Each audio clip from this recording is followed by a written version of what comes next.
Guys, before I start the video, I just want to say this. I haven't really uploaded a video in a while. I think the last video I uploaded was, I think, my Wrinkle in Time review, and that was like about a month ago. So the reason why I haven't really been posting that much videos is because I've been really busy lately. I know this movie came out like a week ago. The reason why I didn't review this movie last weekend was because I was in Florida for spring break, and I've been busy with school lately, and just life in general. Anyway, that's a totally different story. You're not here for that. You're here for my review of Ready Player One. So Ready Player One is directed by Steven Spielberg, and based off of the book of the same name written by Ernest Cline, and it's set in the year 2045 in Columbus, Ohio, and it's about this kid named Wade Watts, who's played by Ty Sheridan. He lives with his aunt and her abusive boyfriend, and is this kid who's down on his luck. He is kind of poor, he doesn't have that much money, but everyone in the future, including Wade, has this like virtual reality simulation called the Oasis. And sadly, the creator of the Oasis, James Halliday, who's played by Mark Rylance, he passes away, and he comes up with this contest to find his Easter egg, which is basically his fortune.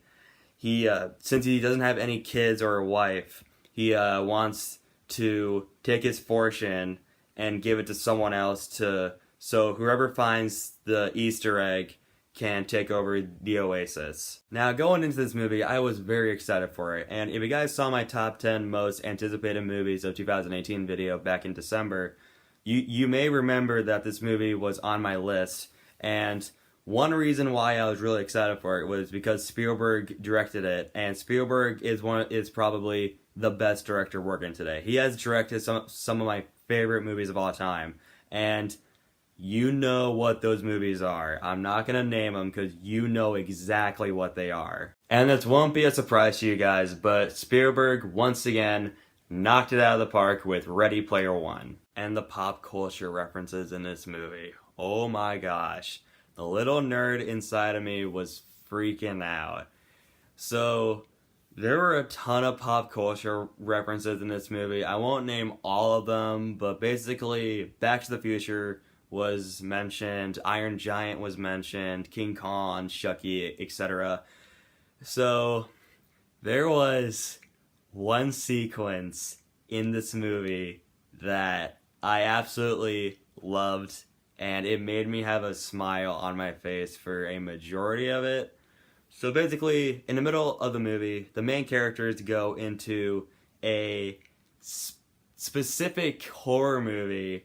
I won't say what it is, just in case if you haven't seen it, even though I'm sure most of you have seen it by now. But anyway, so the main characters go into this specific horror movie, and I absolutely loved it, and it was maybe my favorite part in the entire movie. Across the board, the performances in this movie were all fantastic. Ty Sheridan did a phenomenal job as Wade Watts. You weren't bored a second with his character, you were easily hooked with him.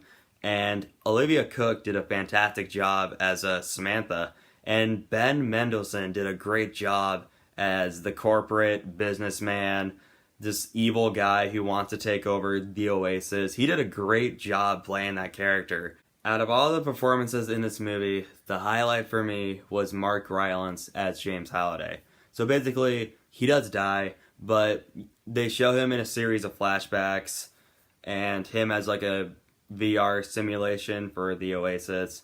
Mark Rylance is one of the best actors working today. He was great in Dunkirk, BFG, and Bridge of Spies, and once again, he knocked it out of the park in this movie. However, this is not a perfect movie. I did have some flaws with it, but they're very minor nitpicks. For example, when it doesn't focus on the Oasis, when it cuts to like the real world, you're just like, oh, come on, can we just go back to the Oasis? Like, not that it was bad, but it did get to a part where it was like, okay, come on, let's go. And speaking of which, the pacing was a bit slow at some parts. Like, you're just like, okay, come on, pick up the pace, movie, pick up the pace. But even though those are just minor nitpicks, I still had a total blast with this movie. I enjoyed the crap out of Ready Player One. It is definitely going to be in my top 10 of the year for sure. I liked it more than Black Panther. I liked it a hell of a lot more than Wrinkle in Time. I give Ready Player One an A-. Alright guys, that's it for my review of Ready Player One. And I have a question for you guys. Have you seen Ready Player One? What do you think of it? Do you prefer the book, or do you prefer the movie? Or if you haven't seen Ready Player One yet, what is your favorite movie directed by Steven Spielberg? For me, it's Schindler's List. So, whatever it is, just comment below. And if you want to see more of my videos, just be sure to subscribe.